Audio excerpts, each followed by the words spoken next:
보면 14번에 5번 같은 경우는 정상적으로는 어때야 되냐면 커졌던 자궁이 다시 주먹만큼 작아지려면 자궁이 막 수축을 해야 돼. 그럼 자궁이 막 수축을 한다는 말은 자궁이 물렁물렁하면 안 되잖아요. 수축이 된다면 자궁이 좀 딱딱하게 돼야지만 수축이 되는 건데 말랑말랑하다는 말은 자궁 수축이 안 되는 거야. 그럼 자궁 수축이 안 되면 출혈, 하혈을 할 거거든요. 그래서 지금 여기서는 4번 탈수열로 인한 열은 뭐만 주면 돼요? 따뜻한 물만 마시게 하면 체온은 정상으로 돌아올 겁니다. 그래서 정상적인 거는 4번이고, 자, 15번에 보시면 유방우려이에요. 자, 유방우려는 어떤 거였습니까?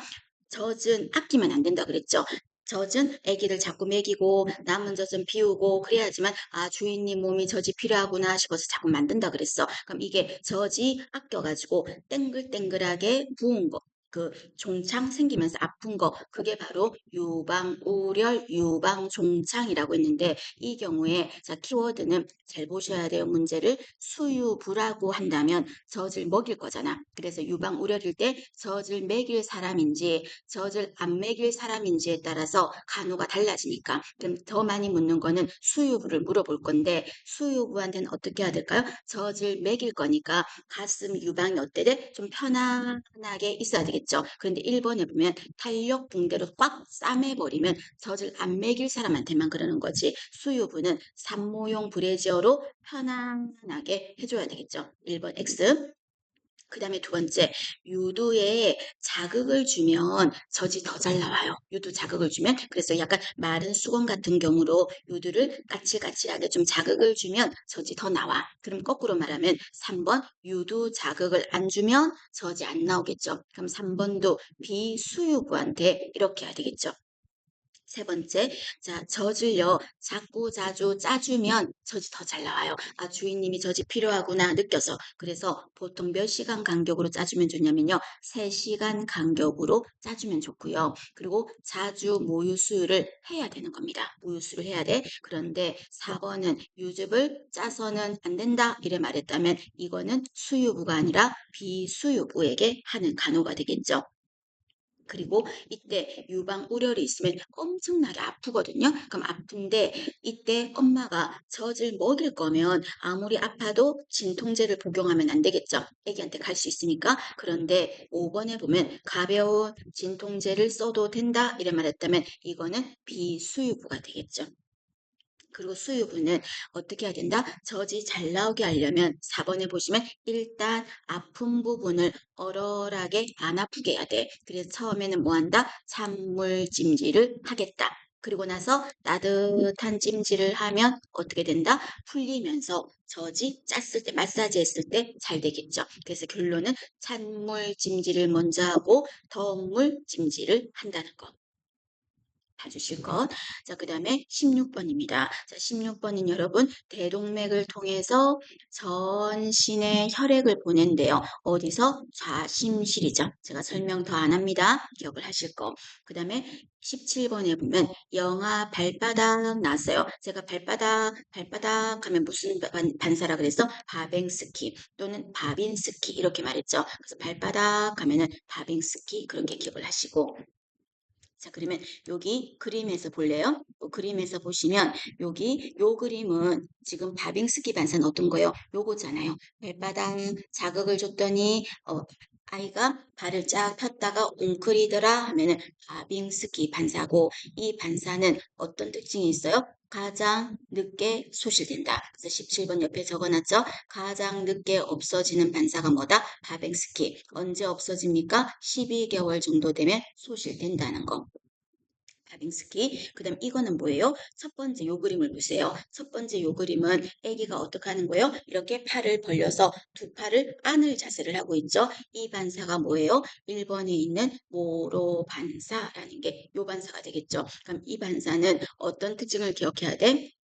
가장 먼저 소실된다. 가장 빨리 소실되는 반사가 뭐다? 모로 반사다. 그럼 이 반사는 언제 없어져요? 이렇게 하는 게 3개월. 3개월 때 소실된다. 그리고 이 모로 반사가 없어진다면, 만약에 없다면 무엇 때문이다? 뇌 손상. 반사가 없다는 거는 뇌 손상. 또 하나가 반사작용은 있는데 이게 안 되는 이유는 쇄골이 부러졌을 때. 골절일 때 모로 반사가 소실하면 뇌 손상 아니면 쇄골 골절 두 가지 상황이다. 그 다음에 세 번째 그림은 여러분 이 그림 봐봐. 여기 보면 아이가 머리를 한쪽으로 돌렸어요. 아이가 머리를 한쪽으로 돌렸더니 돌린 쪽 팔다리는 어떻게 하고 있어요? 이렇게 펴고 있죠? 한쪽은 펴고 있고 한쪽은 구부리고 있고 약간 펜싱하는 자세처럼 보이죠? 이 자세가 뭐예요? 강직목 반사. 그래서 강직목 반사는 뭐 문제에서 무조건 한쪽으로 돌렸더니 한쪽은 펴고 구부렸다 뭐 그런 내용이 나오면 강직목 반사 이러면 기억을 하고 그 다음에 요 그림은 뭐예요? 마지막 그림에 보면 제가 아이가 손가락을 이렇게 입 주변에 댔더니 막 따라가는 거죠. 먹이 찾기 반사. 그죠? 그건 포유 반사, 먹이 찾기 반사, 해적이 반사 이런 말을 썼었습니다. 그래서 반사 이름을 여러분 명칭 정의는 기억을 좀 하실 거. 4번은 뭐 괜찮아요. 파악 반사는 뭔데요? 손에 뭔가 줬을 때 꼭 웅크리는 거. 그게 파악 반사고 빨기는 뭐야? 빠는 거. 그런 반사를 말하겠죠. 자, 18번에는 인큐베이터, 보육기가 되겠죠. 그럼 이 보육기는 여러분 온도, 습도, 산소 기억하셔야 된다 그랬습니다. 그럼 이때 우리가 편안하려면 수업 때 했었어요. 온도와 습도와 산소가 세팅돼야 되는데 이때 병실의 온도는 몇 도가 좋다? 20에서 22도 그리고 습도는 40에서 60% 이렇게 되는데 신생아실은 온도가 일반 병실보다는 더 따뜻해야 되겠죠. 그래서 22에서 26도 습도는 조금 더 높아야 돼. 애기들은 가래 같은 게 잘 나와야 되니까 55에서 65 기억하셔야 될 숫자를 해서 보여드리는 거예요. 그 다음에 보육기예요. 그럼 이 보육기는 어때야 됩니까? 신생아니 여러분, 아니 미숙아는 체온이 낮잖아요. 그래서 따뜻하게 보온해야 되겠죠. 그래서 30에서 32도예요. 미숙아는 인큐베이터 온도가 30에서 32도, 습도는 55에서 65, 신생아시라고 똑같아요. 하나 더 차이점이 있다면 보육기는 에 들어가는 아기들은 호흡이 중간중간에 무호흡 멈추니까 산소를 줄 거야. 근데 이때 이 산소가 얼마 미만으로 준다? 30 미만으로 주자고요. 너무 많이 진하게 주면 안 된다고. 왜? 고농도의 산소를 주면 미수가 망막증, 눈에 문제를 줘서 실명될 수가 있댔잖아요. 그래서 인큐베이터 안에 온도, 습도, 산소 농도는 반드시 기억을 하실 것. 됐죠? 그거 보시고. 그리고 이 보육기가 고장났나, 안 고장났나, 점검은 몇 시간마다 한다? 2시간마다 한다. 그럼 보육기 청소는 매일 한 번 하면 되는데, 뭘로 한다? 멸균수로 한다. 했어요. 소독수로 한다. 그랬습니다. 소독수로 한다. 그 다음에 19번입니다. 19번에 보시면 자 구순 구개열 수술을 한 아동이라 그랬어요. 한마디로 뭐를 말하는 거예요? 입천장이 갈라진 거. 구개파열 말하고 싶은 거죠. 그럼 이 구개파열은 제가 수업 때도 말했지만 가장 걱정은 뭐냐면 어떤 거였어요? 수유. 그래서 뭘로 한다? 약물 점적기로 수유를 해야 됩니다. 그래서 3번에 보면 빨대를 아니 4번에 보면 젖꼭지 수유한다 이런 말 틀렸어요. 점적기로 수유를 해야 되거든요. 그리고 이 아이는 수술하고 나서 자꾸 손을 대면 안 돼. 입이 봉합한 데가 터지니까. 그래서 뭐를 해준다? 팔꿈치 보호대를 해준다. 그 말이겠고. 그리고 입이 그 봉합한 부분이 긴장이 가면 안 되니까 약간 빨아당기거나 이런 거는 자극이 줘서 안 좋다 그랬어요. 그래서 빨대 쓰는 거 안 좋다 그랬고, 그리고 놀이개 젖꼭지 안 좋다 그랬습니다. 그죠? 그리고 이런 거는 피하라. 그리고 5번은 여러분 일반적으로 틀렸어. 수유할 때 바로 눕혀서 주면 기도가 막힐 수가 있잖아요. 당연히 안 되는 거죠. 답은 2번입니다. 그 다음에 20번에는 노인성 질환의 특징이에요. 자, 노인성 질환은 만성이죠. 만성이니까 재발도 사라져, 낫기도 했다가 재발했다가 해서 재발을 하는 거죠. 그 다음에 이때 노인성 질환하면 파킨슨병을 떠올려 보세요. 치매 이런 거 알츠하이머 이런 거 노인성 질환이잖아요. 그럼 내가 기억력이 자꾸 가물가물한데 이게 노인성 질환 파킨슨병이 생겨서 알츠하이머 때문에 그런 건지 아니면 내가 나이가 들다 보니까 자주 깜빡깜빡하는 건지 정상적인 거와 구별이 어려워요. 그래서 요거는 정답이에요. 자, 그런데 만성 질환은 여러분 치료가 빨라요, 치료가 더뎌요. 치료가 더디고 완전한 치료도 힘든 거죠. 그죠? 그래서 틀렸어. 그 다음에 4번은 급성이 아니라 만성이라니까. 그리고 빠르게 회복 안 된다니까. 그리고 원인은 어때요? 다양해요. 옆에 더 적어놨습니다. 원인은 딱 부러지게 한 가지 때문이라 이렇게 말을 못한다 그랬어요.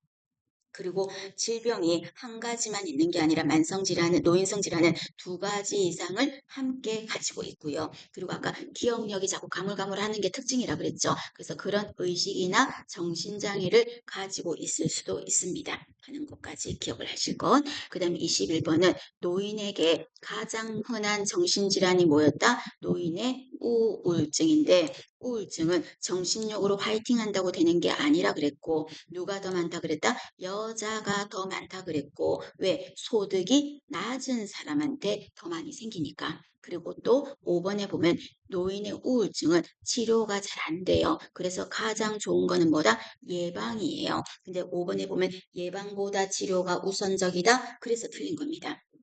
그리고 노인이 우울증 생기면요, 약간 기억력도 좀 느려져요. 그래서 치매하고 언제 보면 약간 비슷한 증상이 있습니다. 그래서 답은 4번입니다. 그 다음에 22번에 치매 환자가 어떤 행동을 하는데 머뭇거린대. 그럼 이때 막 재촉하면서 빨리요, 빨리요, 빨리 이러면은 더 그 긴장해서 더 악화되거든요. 가만히 기다려준다. 그 다음에 23번은 응급간호네요. 응급간호에서 의식은 있대요. 기도패스 나왔죠. 제가 기도패스 너무 중요하다 그랬습니다. 시험장에서 반드시 한번 더 보라 그랬어요. 의식은 있는데 말은 못하겠대. 만약에 말을 할 수 있었다면 뭐를 시켰어야 돼요? 기침을 시키는데 말을 할 수 없는 상태인데 의식은 있대요.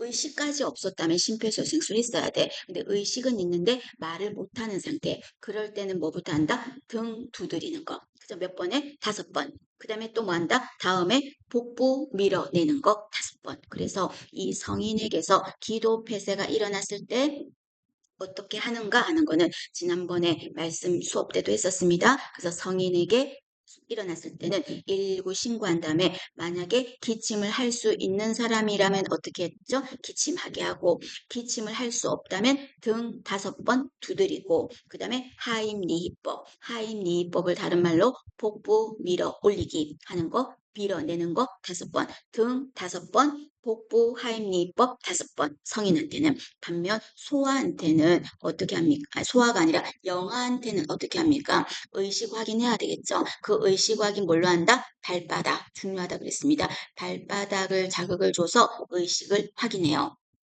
그리고 영아인 경우는 뒤집어요. 뒤집었는데 머리는 낮게 해야 뭔가 막힌 게 물건 같은 게 빠져나올 수가 있겠죠. 머리를 낮춘 상태에서 뭐를 한다? 등을 압박하는 거 5번이요. 등 압박 5번. 그 다음에 애기 천장 보게, 하늘 쪽을 보게. 그럼 머리는 낮죠. 그 다음 어디를 누른다? 가슴 중앙. 가슴 부분을 몇 번 누르겠다? 5번. 애기들은 등 5번, 가슴 5번, 어른들은 등 5번, 복부 밀어내는 거 5번. 그래서 요거 정확하게 두 개 구별을 하실 건 해주시고. 그 다음에 24번입니다. 자, 24번에 자, 길에 쓰러진 사람 의식 확인하는 거예요. 이 중에서 가장 먼저 할 일은 뭐예요? 의식 확인하고 나서 할 일은 119에 신고하겠죠. 그리고 나서 이 사람이 만약에 성인이라면 어떻게 해야 돼요? 119 신고하고 그 다음에 흉부 압박, 그죠? 가슴 압박. 그리고 그 다음이 기도 유지 맞아요? 아니잖아. 어른들은 가슴 압박하고 바로 제세 동기.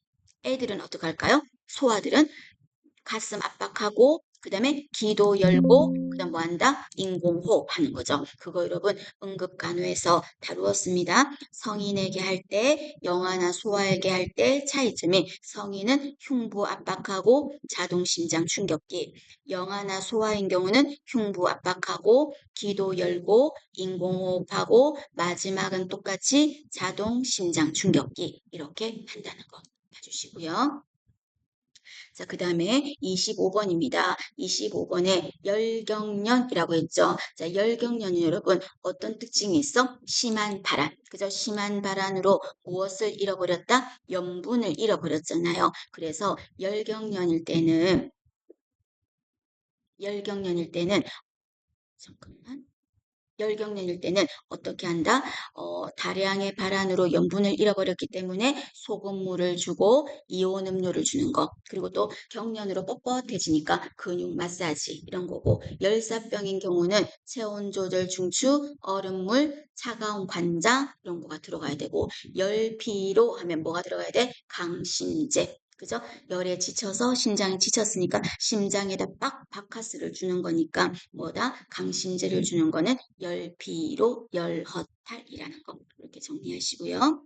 25번은 열경련이니까 이온 음료 또는 소금물 이런 거가 들어가겠죠. 그리고 3번 이런 거 말도 안 돼. 뜨거운 물 주머니 이런 거 아니고. 그 다음에 5번은 미온수로 관장이 아니라 차가운 생리식염수 관장하면 어떤 거였어요? 열사병 하는 거죠. 답은 2번. 그 다음 26번입니다. 골절 환자입니다. 제공해야 될 처치는 무조건 골절하면 부목을 대는 거죠. 2번에 골절 부위에 부목을 대준다. 그리고 1인이 혼자서 부축하는 것보단 2인 부축이 낫겠죠. 그리고 관절 부위를 꽉 펴주거나 억지로 펴면 안 돼. 그리고 따뜻한 음료 이런 거 갈려놓고 다리는 어떻게 하는 게 좋을까요? 부었을 거니까 올린다. 제가 우리 공부 중에서 내리는 건 뭐밖에 없다 그랬어요? 뱀에게 물렸을 때밖에 없다 그랬어요. 그래서 그렇게 정리하고 그리고 위로 올라가서 27번에 보면 염자예요. 염자는 뭐예요? 인대가 늘어난 거를 염자라 그러죠. 그럼 이 염자를 입었을 때는 어찌해야 된다? 쉬어줘야 돼. 그래서 고정이에요. 고정이라는 말은 여러분 무슨 말이냐면 마사지한다 이런 거 하면 안 돼요. 쉬어야 되니까. 운동한다 이런 말 하면 안 돼. 근력을 길러준다 이런 말 하면 안 되는 겁니다. 되셨죠? 그 다음에 두 번째는 염자 입은 부분이 부었거든요. 그래서 그 부위를 어떻게 한다? 올려줘야 돼. 올려줘야 돼. 그래서 아래쪽으로 가게 한다. 그 말이 틀렸고 그 다음에 부었으니까 차가운 거 따뜻한 거 중에서 어떤 게 더 좋다? 차가운 거 대준다. 그리고 마사지 하는 거 이런 거 안 된다 하는 거 키워드들을 기억을 하실 거 1번입니다. 자, 28번에는 약장 관리입니다. 자, 1번은 왜 틀렸어요? 내가 폐기 처분하면 안 되고 반납한다 이렇게 하셔야 되겠죠. 그 다음 2번은 일반적으로 약은요 10도 이하가 아니라 30도예요. 30도 이하에 보통 보관을 합니다. 그럼 10도 이하에 보관하는 거는 어떤 종류냐면 기름 종류. 그래서 3번에 있는 기름 종류의 약은 10도씨 전 후에 두는 게 좋겠고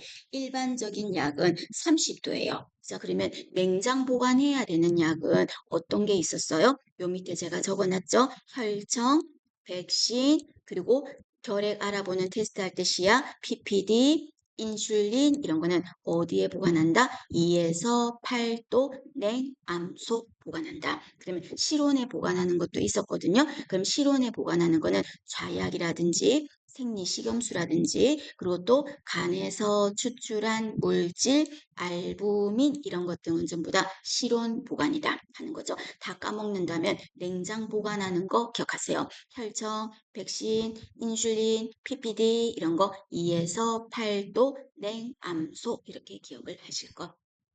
그 다음에 30번입니다. 자, 30번에는 자, 기초 대사량에 대한 설명으로 옳은 것은 이라고 했어요. 자, 기초 대사량은 생명 유지에 필요한 최소한의 열량. 그거를 기초 대사량이라고 하잖아요. 이거는 활동량이 어떨수록 많을수록 기초 대사량은 높아진다. 그 다음에 2번 체표 면적이 드러나 있는 면적이 넓을수록 기초 대사량은 높아진다. 여자, 남자 중에서는 누가 더 높다? 남자가 더 높다. 그리고 노인하고 젊은 사람 중에서는 누가 더 높을까요? 나이가 어릴수록 높다. 그래서 노인들은 기초대사량이 낮아서 살이 찌는 거죠.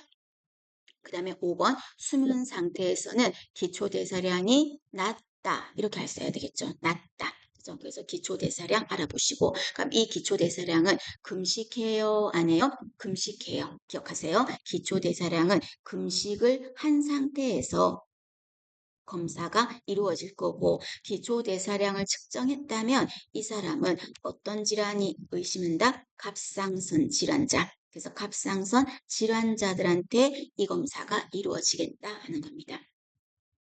그 다음에 31번입니다. 자, 31번에 보시면 31번에 보면 체질량 지수라고 했어요. 자, 이 체질량 지수는 자, 체질량 지수는 자, 이 그림에서 크게 많이 신경 쓸 건 없습니다. 그럼 여기 체질량 지수에서 첫 번째 있는 여기 가장 좋은 거는 여러분 어떤 거냐면 체질량 지수가 18.5에서 22 정도가 가장 좋아요. 요걸로 보여드리는 게 낫겠다. 요거. 그래서 체질량 지수는 비만을 알아보는 지표인데 정상 수치는 얼마가 좋냐면요. 18.5에서 22가 좋아요. 요 숫자는 좀 기억을 해야 될 거예요. 최근에 나온 문제거든요. 22 정도까지는 괜찮아요. 18.5부터. 자, 그러면 23이 되면 22보다 많아졌지. 그럼 뭐다? 과체중이라고 하고 비만은 여러분 얼마 이상일 때를 비만이라고 한다? 25 이상이면 비만이에요. 그럼 이 비만을 참고로 만약에 한 29.9 정도가 되면 1단계 비만, 그리고 한 30몇 이렇게 되면 2단계 비만, 그리고 35가 넘는다면 22가 정상인데 35가 넘는다면 3단계 비만 이렇게 된다는 겁니다. 그리고 18.5가 정상인데 18.5가 안 되면 뭐예요? 저체중이다. 그 말입니다. 자, 여러분 그러면 너무 복잡스러워요 한다면 자, 정상 수치가 18.5에서 20인데 17이니까 어떤 거요? 저체중이다. 그냥 그 정도까지만이라도 좀 보십니다. 그 다음에 32번입니다. 32번에는 우리가 치아의 구조에서 가장 바깥이 사기질, 범낭질, 안쪽은 뭐예요? 안쪽은 상아질, 그리고 배각질, 마지막에 뭐예요? 치수죠. 이 치수에 뭐가 있어요? 신경과 혈관이 존재하는 거죠. 그래서 여기 보면 치수 공간 안에 있으니까 치수지. 당연히 치수 안에 있으니까 치수고 신경과 혈관이 존재한다. 그게 더 중요합니다. 신경과 혈관이 존재한다. 이렇게 말하면 치수라는 거. 보시고 그럼 이때 치수 안에 있고 치아에 영양을 공급하는 부위는 4번의 치수가 됩니다. 자, 이 중에서 여러분 질문입니다. 잇몸 바깥으로 나와 있는 치아, 잇몸 바깥으로 나와 있는 치아, 즉 쉽게 말해서 이렇게 있다면 치아가 이렇게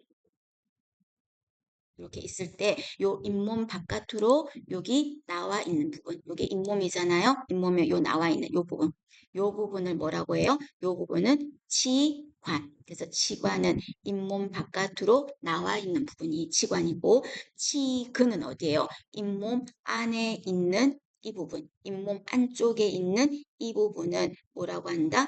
치근이라고 하겠습니다. 잇몸 안에 있는 거. 그 다음에 배각질은 지난번에 했어요. 시멘트질이라고 하면서 치아를 치아 뼈에 이틀 뼈에다가 시멘트 바르듯이 앙앙 붙여주는 역할. 붙여주는 역할, 붙인다 이런 말 나오면 배각질. 붙인다 하면 배각질. 되셨죠? 그렇게 정리 한번 하시고. 그 다음에 33번입니다.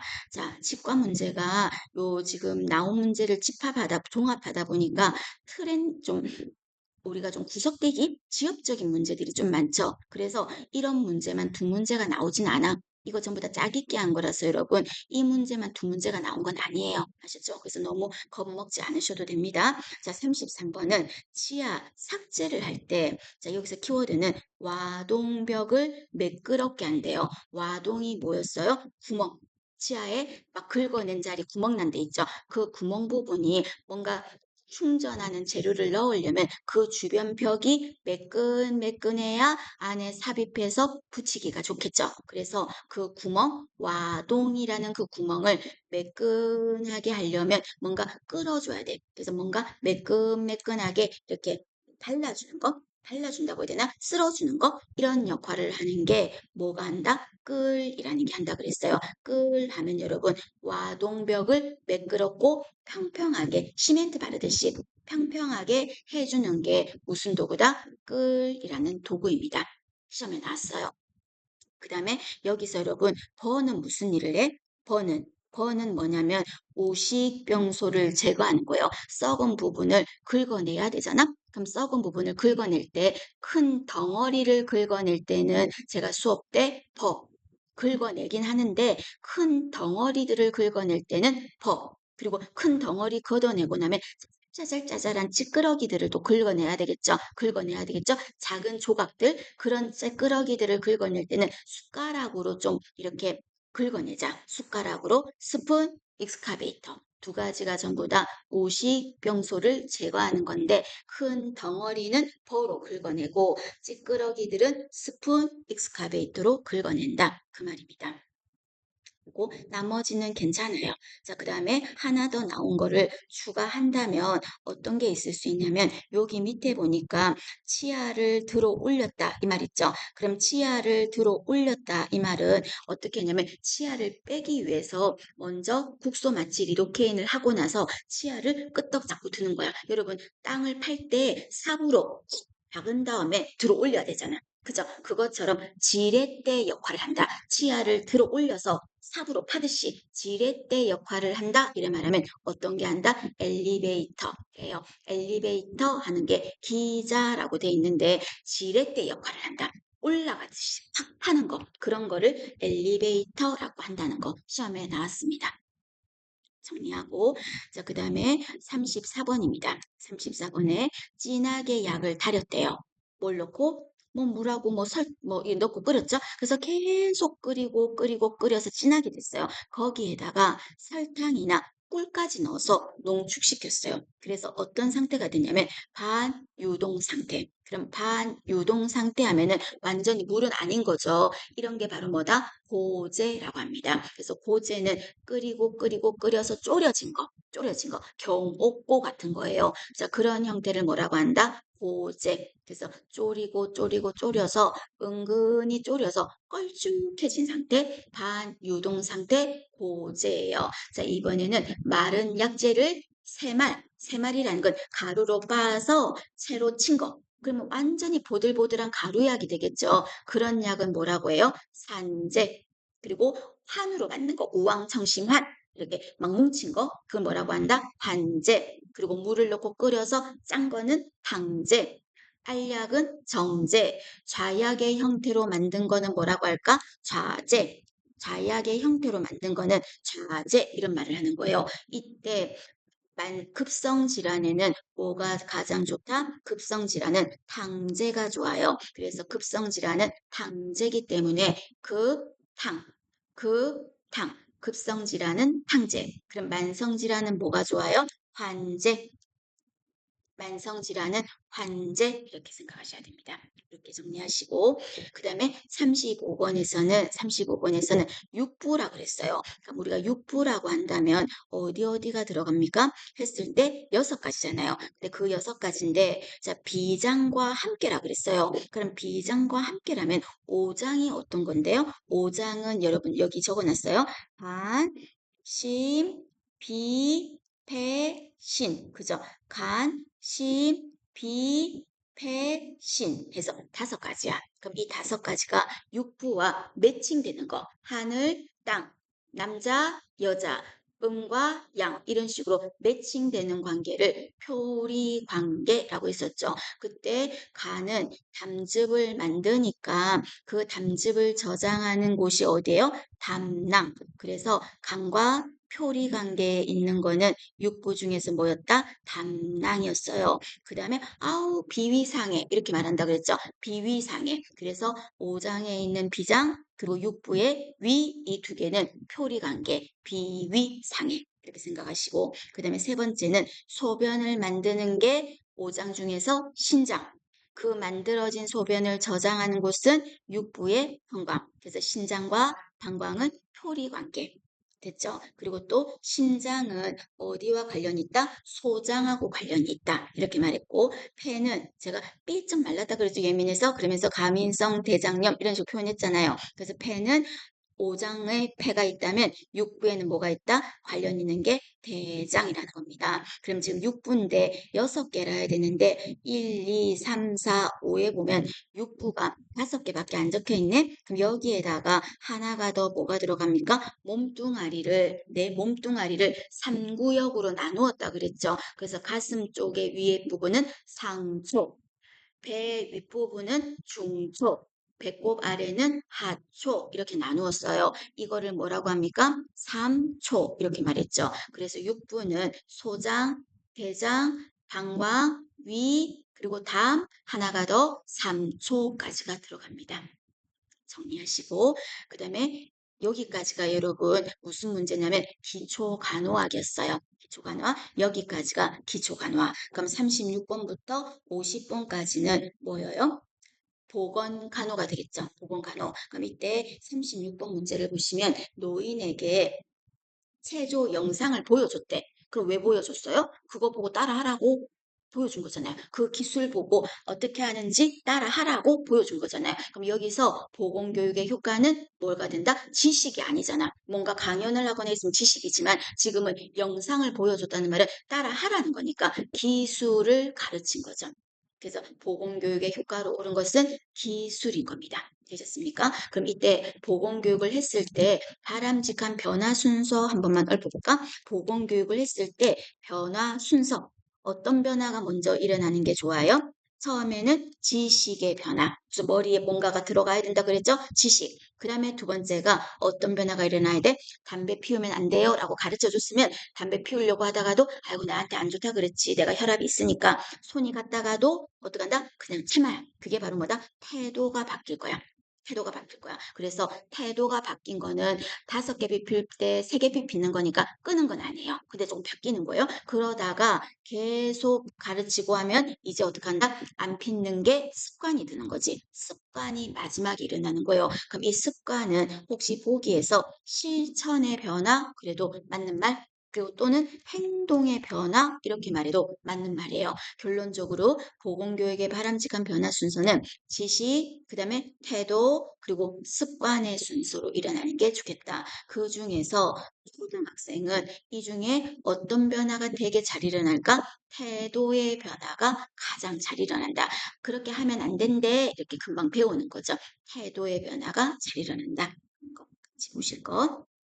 되셨죠? 하고 그 다음에 보건교육을 할 때 보건교육에 요소가 있죠?